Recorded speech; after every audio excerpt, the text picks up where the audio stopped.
So I know in Plano, at least now, I don't know how it was back then, but it's roughly like 15-16% Asian, which is Yeah, it's nowhere pretty high it's nowhere compared to like say Monterey Park or something like that. Yeah. But in Texas, 16% Asian population is pretty high. I mean, I think the nationwide number, It's like like 4% or something. it's only 4%. 4 or So 5.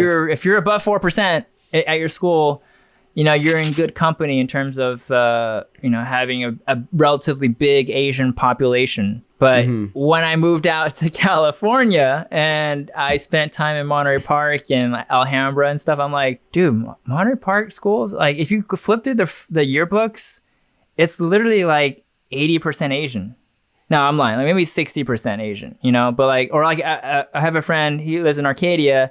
I opened his book and his Arcadia High School was literally, I would say like 80% Asian. If you go to the section with the CHs in the yearbook with the last names, Chung. it's like 20 pages Chow. straight of just cha cha cha cha cha. Yeah. Yeah. It's pretty nuts. And I mean, for someone that's from Texas, I mean, that's mind blowing. Yeah. I'm like, I've never been surrounded by that much Asian culture to the point where it almost feels like you're in Asia. Like living over here, like now currently, I'm like, sometimes I feel like I'm in Asia. I don't even feel like I'm in America, to be honest. Yeah, you which know? is really interesting because like so they always call like California or like New York, all these like super major big cities, like they say they're very diverse, right? And it is very diverse. But it's like diverse in the sense of there's like pockets of like certain communities and stuff. Yeah. So then when you go to the technical term is enclave. Enclave, okay. So but when you're actually Yeah. there, it's not really diverse. It's like all one race or one Yeah. kind of ethnicity or group. Yeah, so by nature that it's just segregation, like natural segregation of itself. Yeah. Like people just naturally want to be left alone to their own stuff. Yeah, you know? but I would say where we grew up in Plano, that's actually to me was very, very Yes. diverse. Like Yeah, there's I do feel white like people, Hispanics, blacks, Asians, Desi, like Indians, Pakistanis.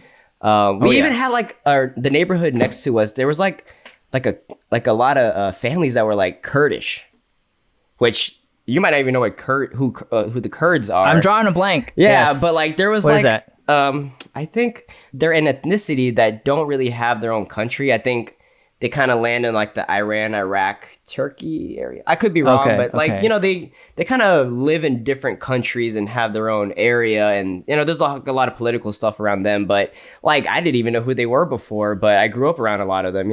So like I feel like we really grew up around true diversity. It's like you can go to school with every single race. Like we grew up with I every single agree. race, and I think I that's agree. true diversity.